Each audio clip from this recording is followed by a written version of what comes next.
Bismillahirrahmanirrahim. Assalamualaikum warahmatullahi wabarakatuh. Alhamdulillahi rabbil alamin. Wabihi nasta'in ala umurid dunya waddin. Wassalatu wassalamu ala ashrafil mursalin Sayyidina wa maulana Muhammadin wa ala alihi wa sahbihi ajma'in. Asbahna wa asbahal mulku lillah walhamdulillah la syarikalah la ilaha illa wa ilahin nusur. Asbahna ala fitratil islam wa kalimatil ikhlas wa ala din nabiyina Muhammadin sallallahu alaihi wasallam wa ala millati abina Ibrahim hanifa wa ma kana musyrikin wa ba'd. Hadirin hadirat, bapak-bapak, ibu-ibu jamaah Masjid Al-Akhbar rahimakumullah, baik yang hadir di dalam kajian kita secara langsung ataupun melalui aplikasi Zoom yang rahmati Allah Subhanahu wa taala. Kita bersyukur dan kita senantiasa berterima kasih dengan bermacam nikmat Allah berikan pada kita semuanya, terutama nikmat iman, nikmat kesehatan, dan nikmat kesempatan untuk kita beribadah kepadanya. Senantiasa menjadikan segala bentuk amal kita ini sebagai khazanah kebajikan di Allah Subhanahu wa taala nanti. Amin ya rabbal alamin. Salat dan salam semoga senantiasa tercurah pada Nabi besar Muhammad sallallahu alaihi wasallam, uswatuna wa qudwatuna, contoh teladan bagi kita semua yang kita berharap mampu berqudwah padanya agar kita termasuk umat Rasulullah sallallahu alaihi wasallam yang berhak mendapat syafaat yang uzma. Amin ya rabbal alamin. Jamaah rahimakumullah, pada momentum menjelang hadirnya satu hari raya bagi kita, Idul Kurban, dan juga aktivitas kita di Ashharul Hurum ini, di bulan-bulan yang Allah muliakan ini, perlu bagi kita untuk mengevaluasi diri kita, terutama dalam kita beramal soleh yang berkaitan dengan motivasi dasar dalam beramal soleh ini. Inilah mungkin tema yang kita akan angkat pada pagi hari ini, terkait dengan parameter ikhlas dalam beramal soleh.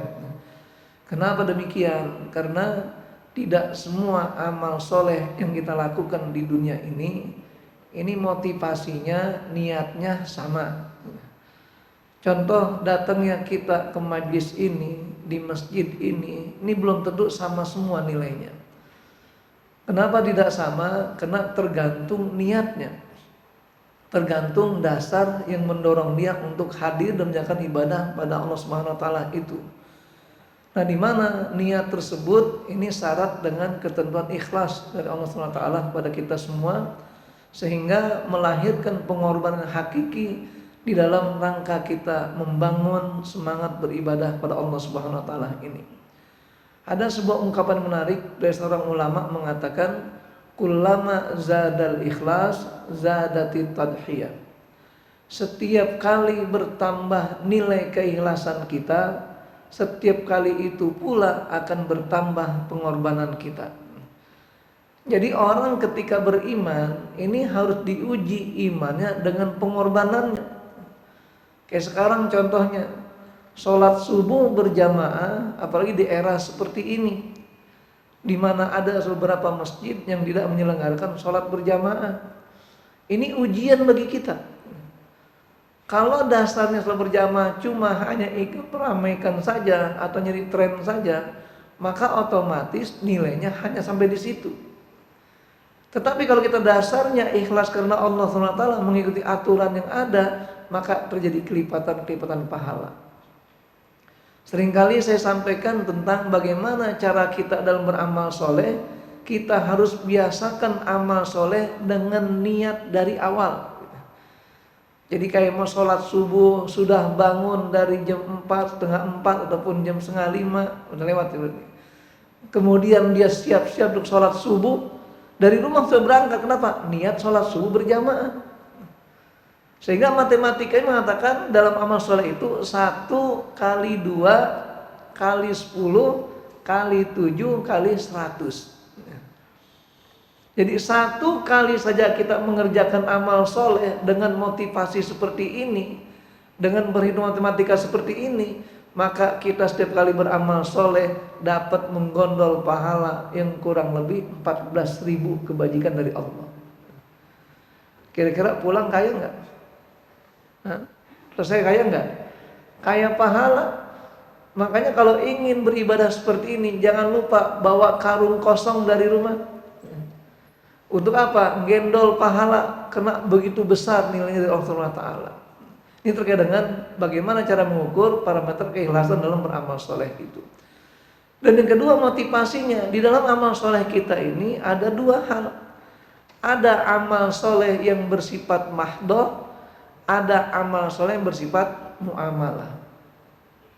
Mungkin yang bersifat mahdoh kita gampang saja melihatnya. Kenapa? Lihat bagaimana ketika diri kita beribadah kepada Allah tanpa dibawa dengan motivasi apapun.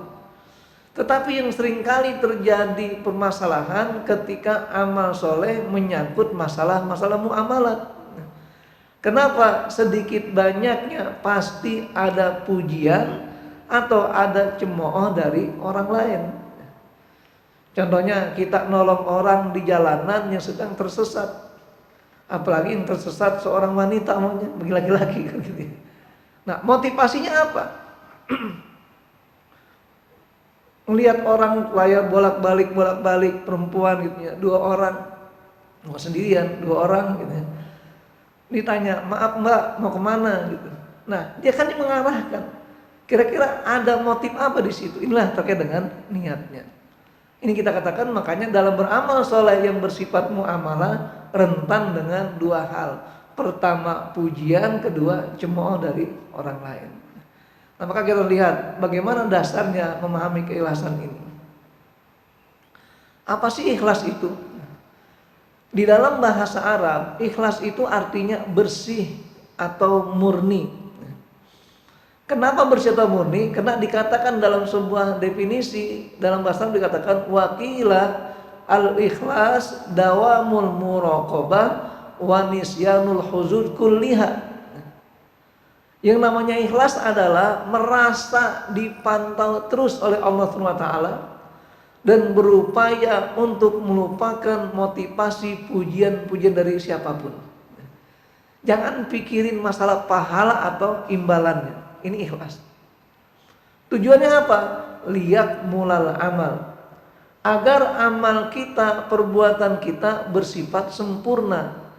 Karena kalau kita contohnya sholat subuh ini kita merasa dipantau oleh Allah SWT, akan lahir sifat ihsan dalam amal soleh itu. Di mana ihsan ada 2 tingkatan.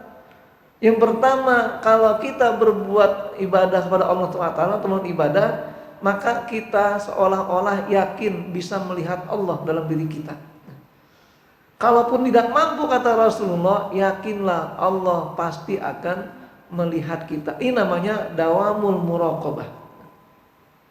Sekarang berasa nggak Allah mantau kita ini? Berasa nggak kira-kira? Kita duduk begini dalam majelis seperti ini, berasa nggak Allah mantau kita? Harus berasa. Kenapa? Orang beriman. Makanya keimanan itulah yang nanti akan menjadi penentu baik buruknya ikhlas kita pada Allah SWT. Dan yang kedua, wanisyanul huzud kuliha. Jadi tinggalkan semua harapan-harapan pujian atau penilaian dari orang lain. Kalau kita sudah berlaku soleh dan beramal soleh dan ikhlas karena Allah, tinggalkan semua pamrih itu. Kenapa? Dengan demikian dikatakan liyak mulal amal, maka sempurnalah amal soleh kita. Kalau amal soleh kita sempurna, jangan takut, Allah menjanjikan 2 hal pada kita. Kata Allah dalam firman-Nya, man amila sholihan min dzakarin aw unsa wa huwa mu'min. Barang siapa yang beramal soleh, berbuat kebaikan, baik dia laki ataupun perempuan, syaratnya apa? Wa huwa mu'min, dan dia beriman benar kepada Allah. Maka janji Allah 2. Pertama, Allah akan berikan kehidupan yang thayyib di muka bumi ini.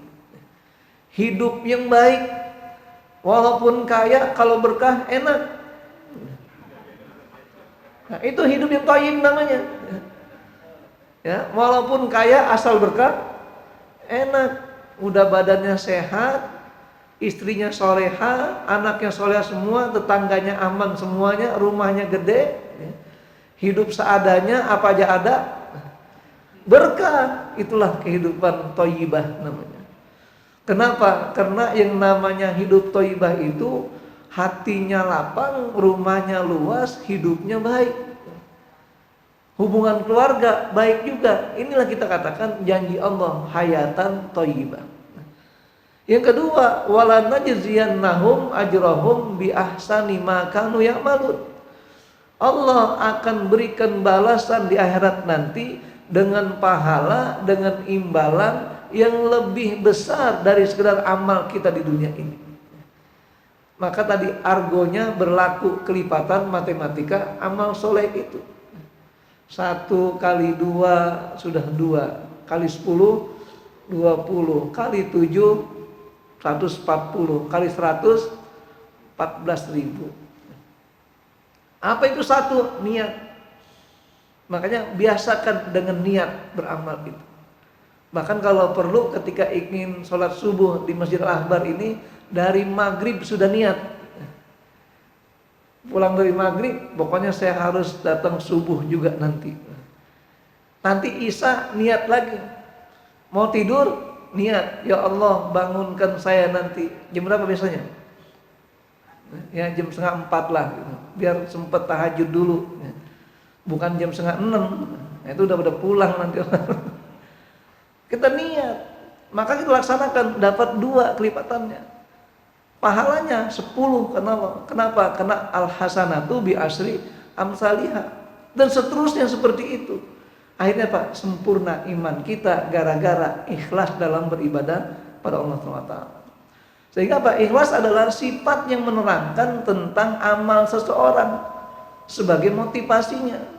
Makanya ketika orang bicara ikhlas bukan bicara masalah balasan, bukan nilai akhirnya, tapi proses amalnya itu. Makanya letakkan ikhlas itu sejak awal kita beramal. Jangan ikhlasnya apa? Udah kadong terjadi, udahlah saya ikhlas saja. Bukan ikhlas itu namanya, tapi ridho. Jadi bedakan di situ. Ikhlas menerangkan tentang proses amal kita, sementara ridho menerangkan tentang hasil yang kita lakukan dengan amal itu. Makanya lihat rangkaian dalam surat Al-Bayyinah itu. Ayat ke-5 Allah jelaskan tentang fenomena ikhlas. Ayat ke-8 Allah jelaskan tentang masalah penerimaan kita dengan pahala dari Allah SWT itu. Ridho nanti di situ. Bagi orang mukmin, ikhlas sebagai parameter naik turunnya iman seseorang. Makanya menjaga konsistensi iman itu sejalan dengan fenomena ikhlas yang kita lakukan. Makanya prinsipnya Pak, dawamul muraqabah, selalu merasa diawasi oleh Allah SWT. Iman di situ letaknya. Maka dikatakan iman itu bukan sekedar khayalan. Iman bukan sekedar ucapan belaka, tapi iman syarat dengan prakteknya di lapangan bagaimana. Maka dikatakan al-iman, iman dalam merupakan at-tasdiqu bil janan, pembenaran dengan hati. Wal qaulu bil lisan, diucapkan dengan lidah kita. Wal amalu bil arkan, dan dipraktekkan dengan amal perbuatan kita.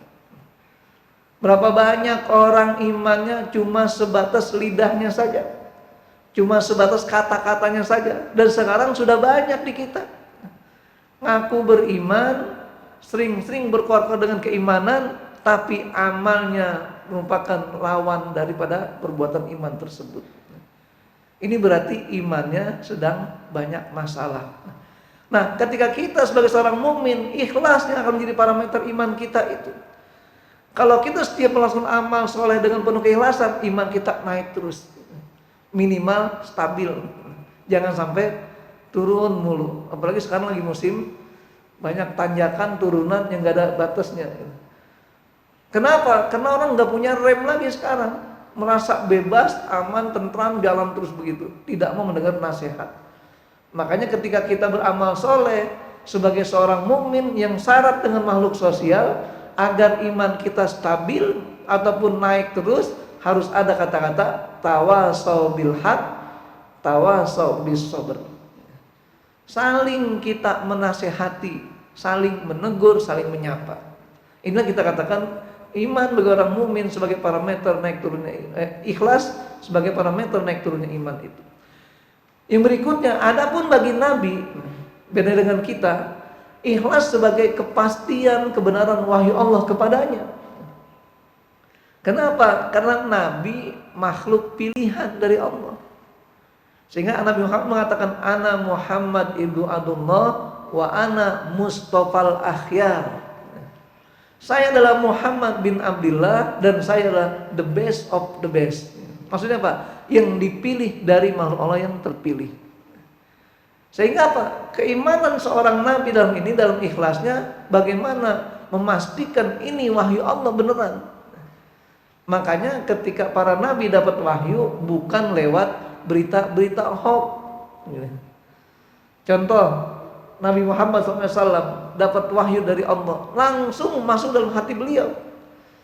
Melalui siapa? Malaikat Jibril yang julukannya Ar-Ruhul Amin.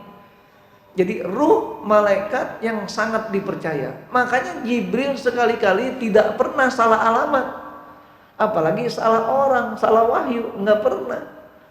Jadi kalau orang-orang Syiah Imamiyah, Syiah Rafidhah yang sesat dalam hal ini, ketika mereka sebelum mengakhiri sholat, mereka tepuk lututnya 3 kali dengan ucapan Tahya Jibril, Tahya Jibril, Tahya Jibril. Artinya apa?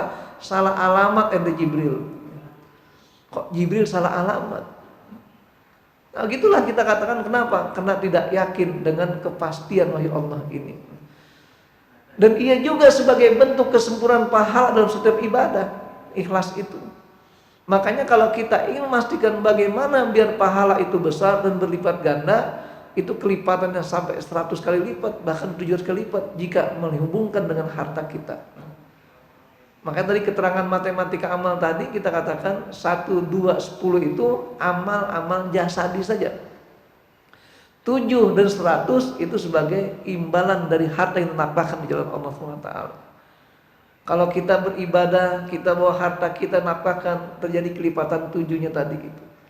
Ikhlas karena Allah, jangan nyesal, jangan pikir macam-macam, Allah beri kelipatan 100. Maka setiap kali ikut kuliah subuh, habis sholat subuh sudah berinfak pagi-pagi, pulang gondol 14.000 pahala. Bisa nggak buat beli sarapan? 14.000. Nah, inilah kita sarapan rohani. Nah, dasarnya apa? Ini tentang masalah ikhlas, surat Al-Baqarah ayat 5. Kata Allah, wa ma umiru illa liya'budullaha mukhlishina lahuddina hunafa. Kata Allah, para ahlul kitab, karena ahlul kitab mereka yang pernah mendapat kitab suci dari Allah SWT berupa wahyu Allah.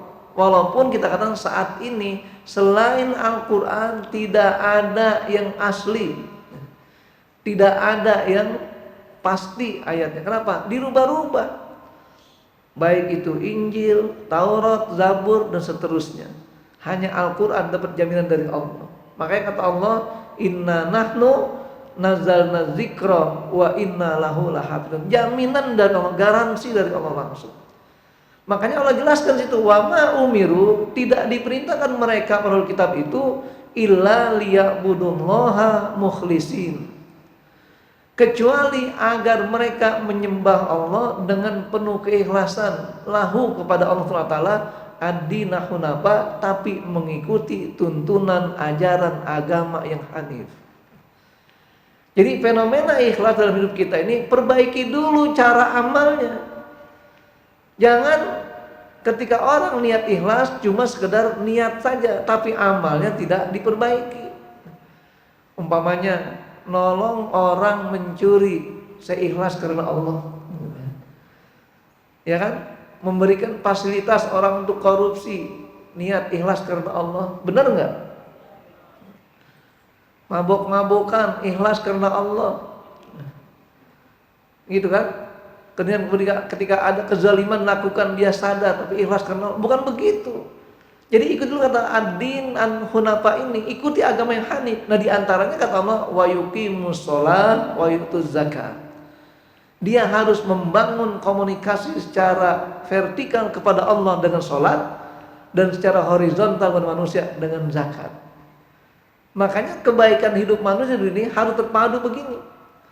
Jadi ke atas nyambung, ke samping juga nyambung. Itu namanya hablum minallah wa hablum minan nas. Makanya sholat kita yang kita dirikan ini mutlak hanya Allah saja. Makanya orang sholat sendirian, termasuk sholat malam, berpahala enggak? Sholat subuh berjamaah pahala enggak? Besaran mana sholat sendiri, sholat berjamaah? Nah, lebih besar mana? Kenapa? Karena ketika sholat berjamaah ada nuansa muamalat dengan sesama makhluk Allah ini. Sehingga apa? Hak-hak dan kewajibannya bertambah. Bukan sekedar vertikal kepada Allah, tapi juga horizontal kepada makhluk Allah ini. Nah, itulah contohnya. Maka tahu apa? Wadzalika dinul qayyimah. Itulah ketetapan aturan agama yang lurus, agama yang baik, itu agama Islam. Dasar hadisnya an Anas ibni Malik qala. Jadi Imam Anas mengatakan qala Rasulullah SAW, Rasul bersabda, man faraqad dunya alal ikhlas lillahi wahdah.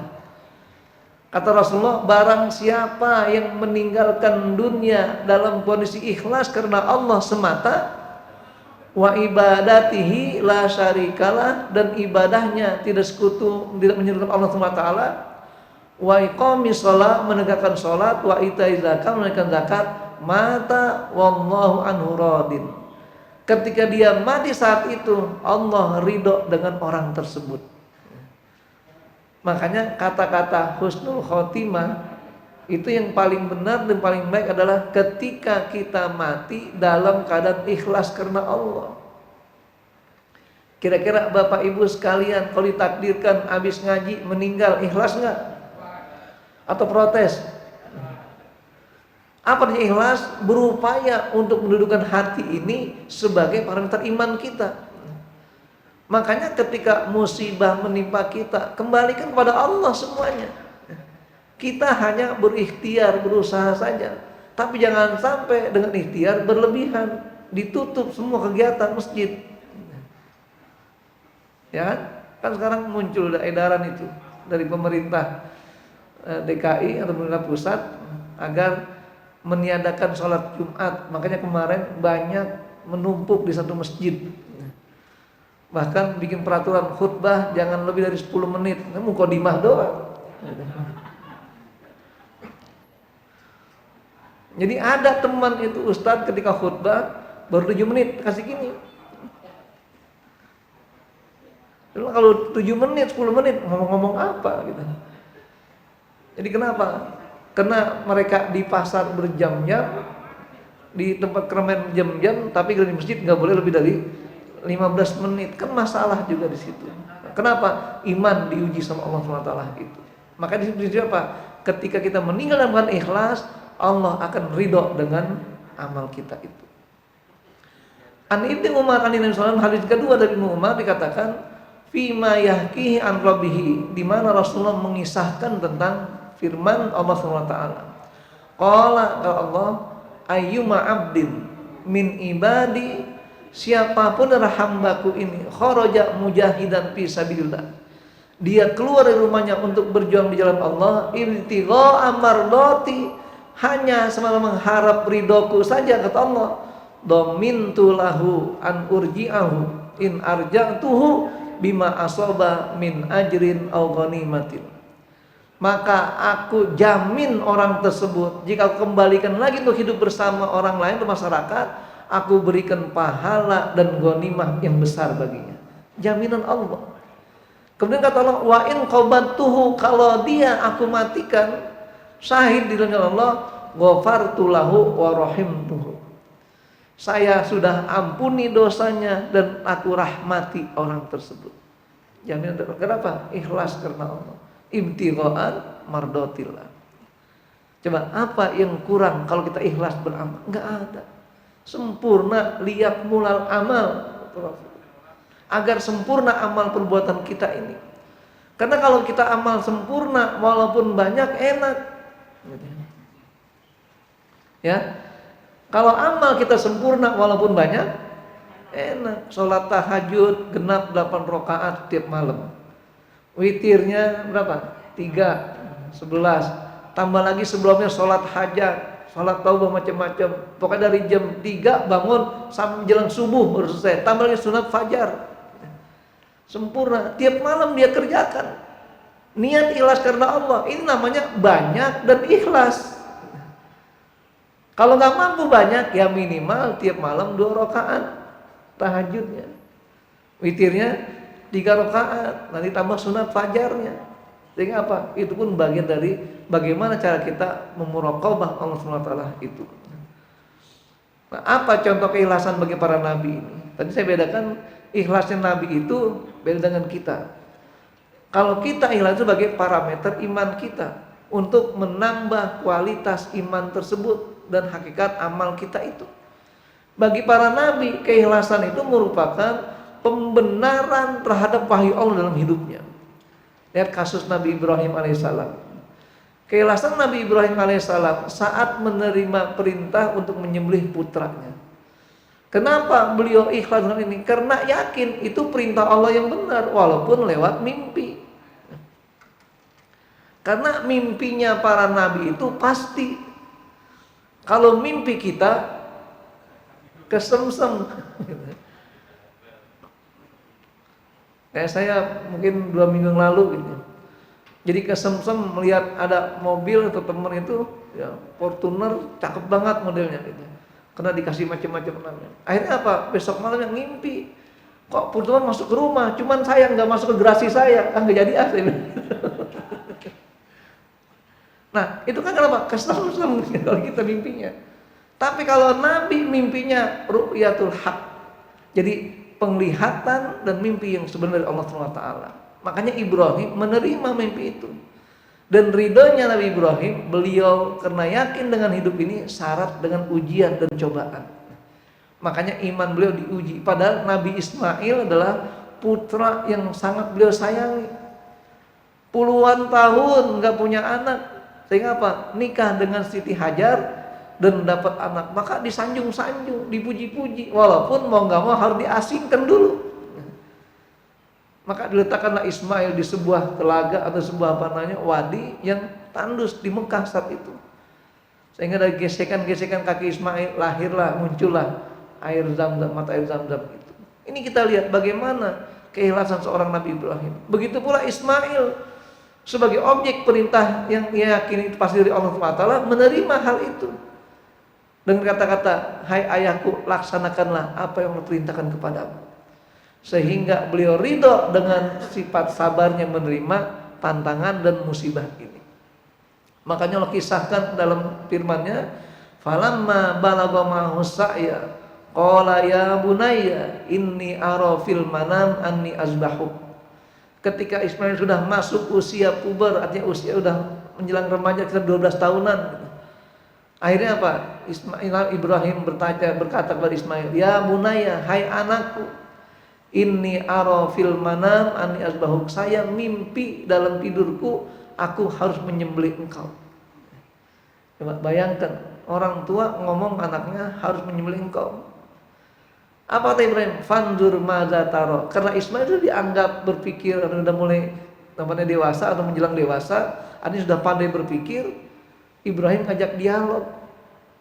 Itu kata fanzur madza taro. Bagaimana menurut pendapatmu hai anakku? Ini orang mengandai, seandainya Ismail nolak, kira-kira Ibrahim maksa enggak? Enggak maksa. Kenapa? Karena dianggap sudah hak Ismail untuk menolak itu. Qala ya abatib alma tu'mar. Apa jawaban Ismail? Hai ayahku, silakan kerjakan apa yang diperintahkan padamu. Satajiduni insyaallah minas sabirin. Engkau akan dapatkan di dunia keadaan bersabar.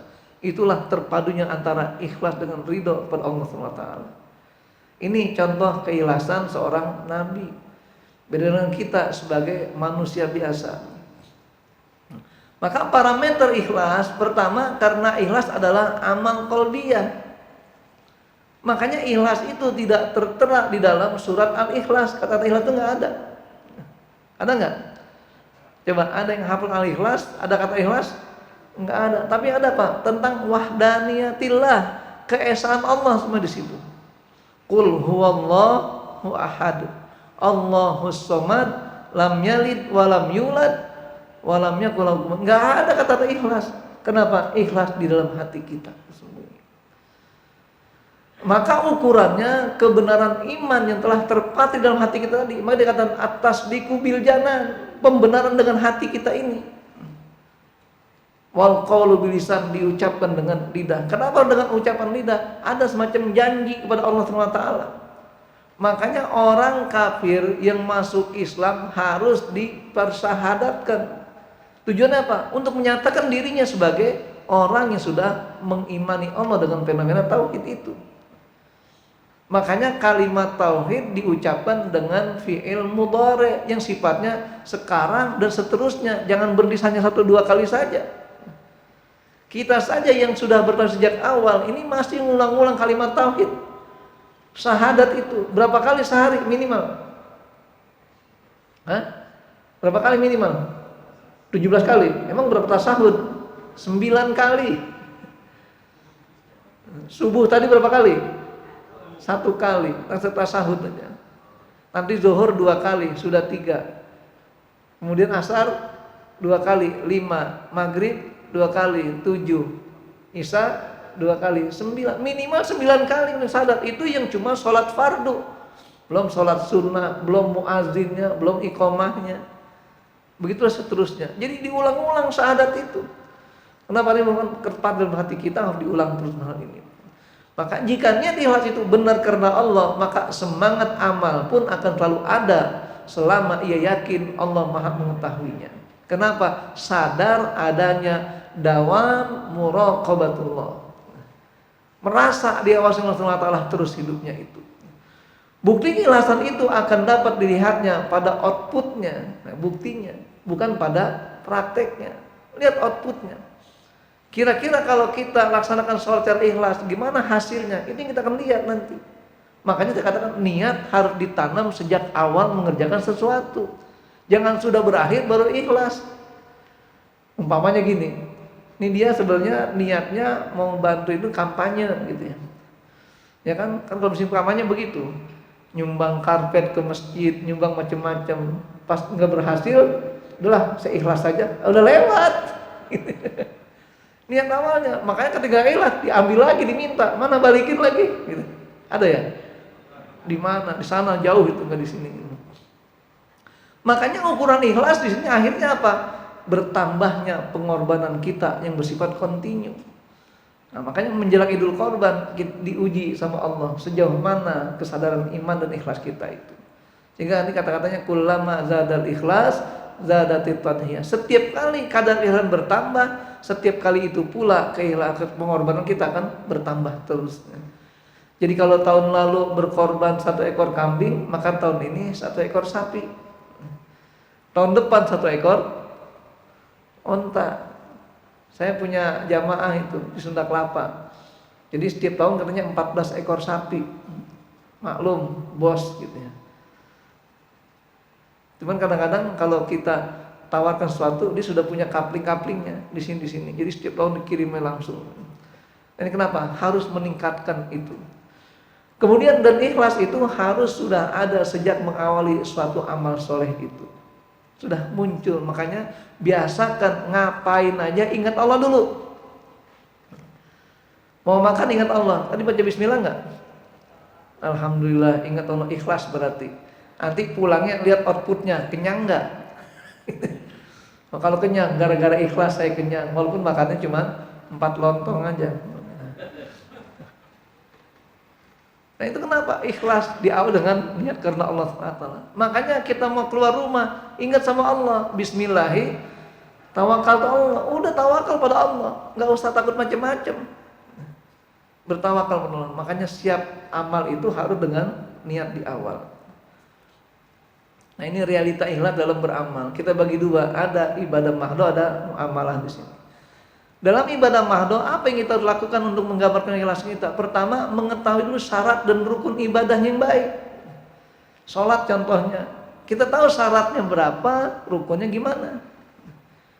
Makanya orang walaupun ikhlas karena Allah tapi sholatnya tidak tidak sesuai dengan aturan syaratnya, tidak sah sholatnya.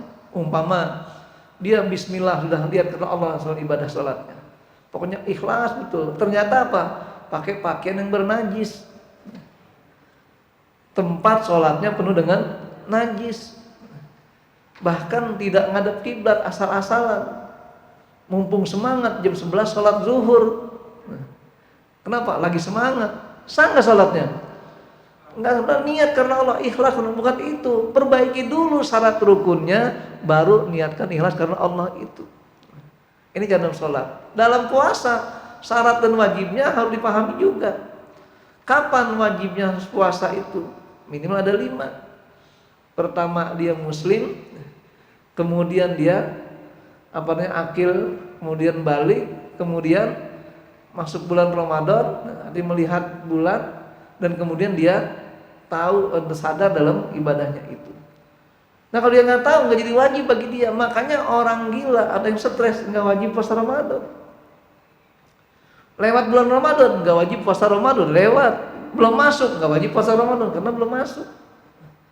Harus pahami. Kemudian rukunnya 3. Pertama niat, kedua menahan diri dari yang membatalkan, ketiga berbuka di waktu maghrib. Pahami dulu baru ikhlas karena Allah namanya di situ.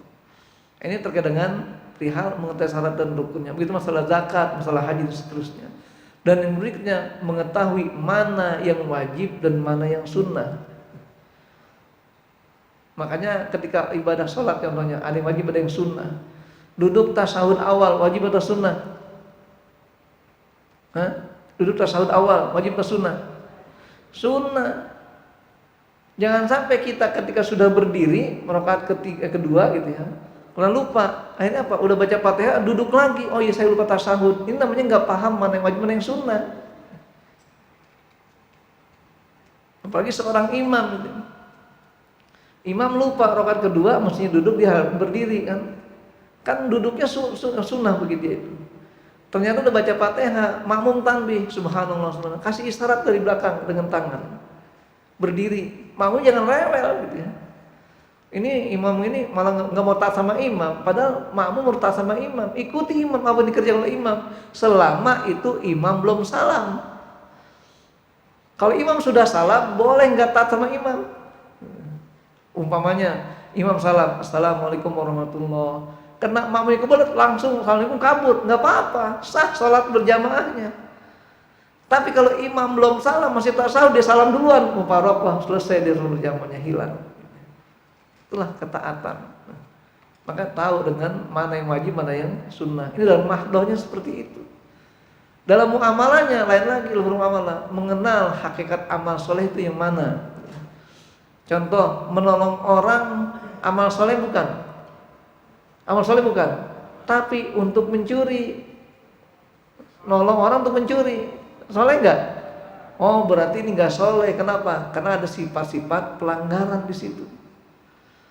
Menjadi fasilitas orang berbuat maksiat, memberikan fasilitasnya kemudahan, memberikan kemudahan itu amal soleh. Tapi karena untuk maksiat tidak soleh lagi. Makan lontong amal soleh enggak? Soleh, cuma dengan cara mencuri, diam-diam, enggak soleh. Harus pahami dulu mana yang soleh, mana yang bukan soleh. Dan yang kedua, bebas dari syirik dan zalim. Walaupun dia ingin membantu temannya untuk berdagang biar laris, gimana caranya? Dibawa ke dukun ke Gunung Gede, gunung apa lagi? Gunung Pangrango, air terjun itu. Atau kemana-mana tempat kemusyrikan. Kenapa? Biar usahanya dia maju, sukses. Ini bukan amal soleh. Kenapa? Ada kemusyrikan. Atau kezaliman tadi dengan cara menyakiti orang lain juga nggak benar semuanya. Maka kita katakan yang demikian itu meliputi dalam muamalah harus ada etika dalam beramal. Ini seringkali saya sampaikan di beberapa kesempatan, biasanya untuk para imam ini kan sekarang lagi banyak nih imam-imam para remaja yang lagi semangat gitu ya, kena hafid semuanya. Kemudian kalau nggak salah Ahad kemarin saya kuliah subuh di daerah Pondok Kelapa. Imamnya masih anak kelas 2 SMA, lagi semangat. Tapi Karena dia mau pakai anak sekolah, akhirnya apa? Sudah pakai celana SMA yang ketat, bajunya pun pendek. Jadi bajunya ketika dia ruku kelihatan ininya, apa namanya, mohon maaf, karena dalamnya kan gitu. Saya bilang setelah itu, ternyata apa? Langsung kabur imamnya, karena mau mengejar sekolah jauh dia. Saya bilang ke mas sahabat takmirnya atau di KM-nya, makanya kenapa soal berjamaah pahalanya besar? Karena ada nuansa muamalat di situ. Kalau muamalat, letakkan namanya etika dalam beramal. Walaupun kita katakan mungkin dia salat sendirian, dia auratnya cuma dari pusar sampai lutut saja, kalau sendirian sah-sah saja. Tapi ketika jadi imam, menjadi contoh bagi orang belakangnya, maka imam jangan kayak orang yang kerepesan atau kerepesan, gegaruk terus gitu. Kan ada ya gitu ya. Banyak kadang-kadang anak remaja gitu, anak-anak SMA ataupun kuliahan. Jadi sholat, jadi imam, bacanya bagus memang, tapi tangannya macam-macam begini, bisa diam. Saya bilang imam gak begitu, berikan contoh yang lebih baik. Gitu. Itulah kita kan harus paham kenapa ada nuansa muamalat di situ. Makanya kenapa pahalanya besar? Karena ada nuansa muamalat itu. Nah, begitu seterusnya. Termasuk ketika jadi makmum. Makmum itu sudah mengikuti imam. Kadang-kadang tidak baca aja sudah di cover sama imam. Makanya makmum jangan baca keras-keras, ganggu yang lain. Ini etika. Ini makmum udah baca duluan. Akhirnya apa? Imam belum waladolin duluan akhirnya. Nanti diamin sendiri. Itu yang pertama, ada etika yang harus dijaga. Yang kedua, azas manfaat yang ada. Lihat manfaat tadi.